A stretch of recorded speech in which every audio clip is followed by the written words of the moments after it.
Yang ini baru satu pasung yang terisi. Karena di hutan itu pasungnya bukan satu. Warga desa dulu membuat 7 pasung. Bukan untuk nenek itu saja, tapi untuk 7 jiwa pengganti.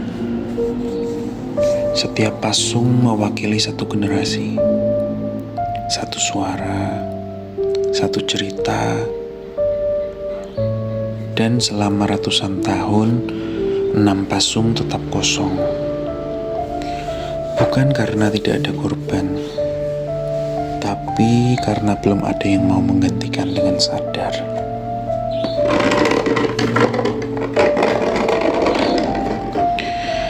Nenek itu tidak bisa berjalan, tak bisa berlari, bahkan tidak bisa berdiri. Tapi ia bisa menunggu.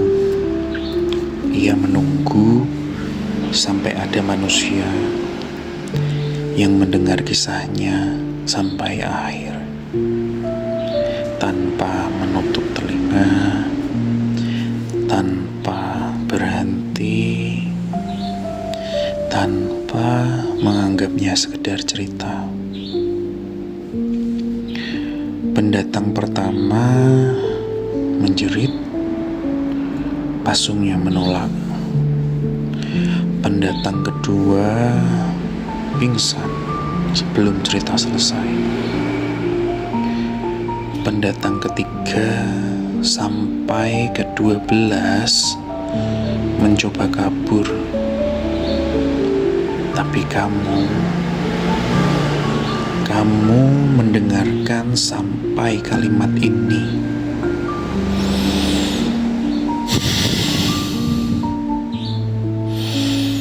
Itulah sebabnya pasung pertama akhirnya terisi. Dan nenek itu akhirnya bisa berdiri. Bukan dengan tubuhnya, tapi dengan tubuhmu. Sekarang dengarkan baik-baik. Kalau setelah podcast ini selesai kamu merasa sulit untuk meluruskan kaki, bahkan betismu terasa dingin, atau mungkin ada bekas memar tanpa sebab, itu bukan kelelahan. Itu kayu pasung yang sedang menyesuaikan ukuran. Nenek itu tidak mengambil tubuhmu sekaligus. Ia tidak rakus. Ia mengambilnya pelan-pelan, dimulai dari kaki, lalu ingatan, dan yang terakhir, namamu. Dan saat pasung kedua terisi nanti, kamu tidak akan pernah ingat pernah mendengarkan cerita ini, tapi suaramu akan digunakan untuk menceritakannya kembali kepada orang lain.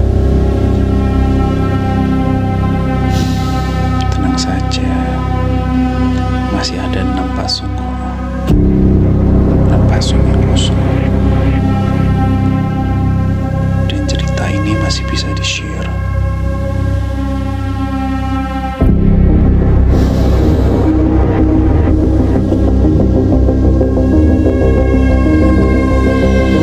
Pasungnya masih ada. Dan yang tak pernah diceritakan siapapun adalah ini. Pasung itu tidak pernah menunggu di hutan.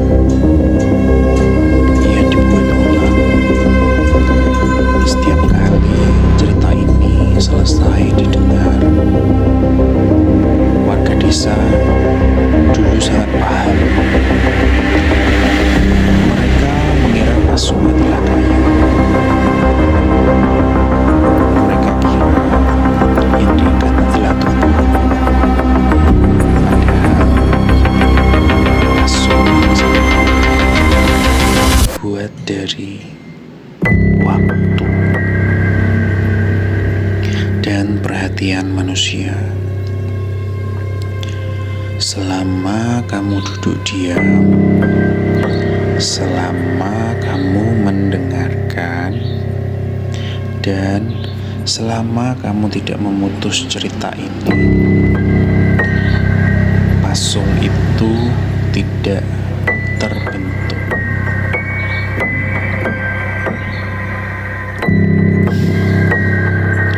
Nenek itu tidak lagi berada di gubuk, tidak lagi di desa, tidak lagi di hutan.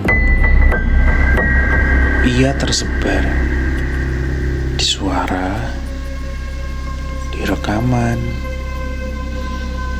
di jeda nafas, di antara kalimat. Dulu, untuk menjadi tumbal, seseorang harus diseret, diikat, dipaksa. Sekarang tidak. Sekarang orang datang sendiri, dengan earphone, dengan layar menyala, dengan rasa penasaran. Ada alasan kenapa kalimat ini pendek. Kenapa ceritanya terasa seperti menyempit? Karena Pasung selalu dimulai dari pergelangan kaki, perasaan berat, dingin, seperti ada sesuatu yang menekan dari bawah.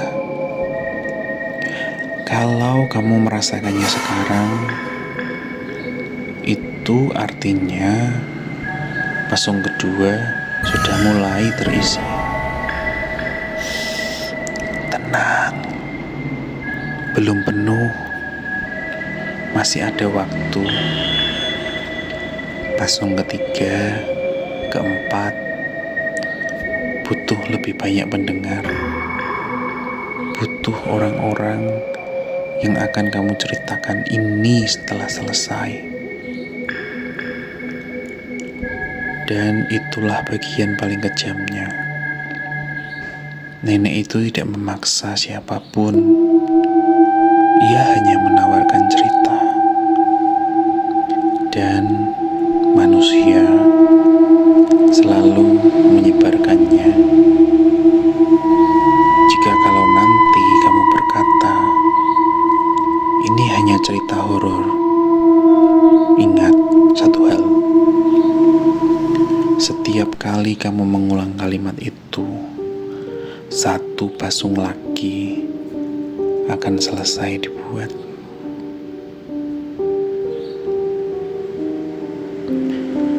Sekarang ceritanya tidak benar-benar selesai, dan pasungnya masih ada.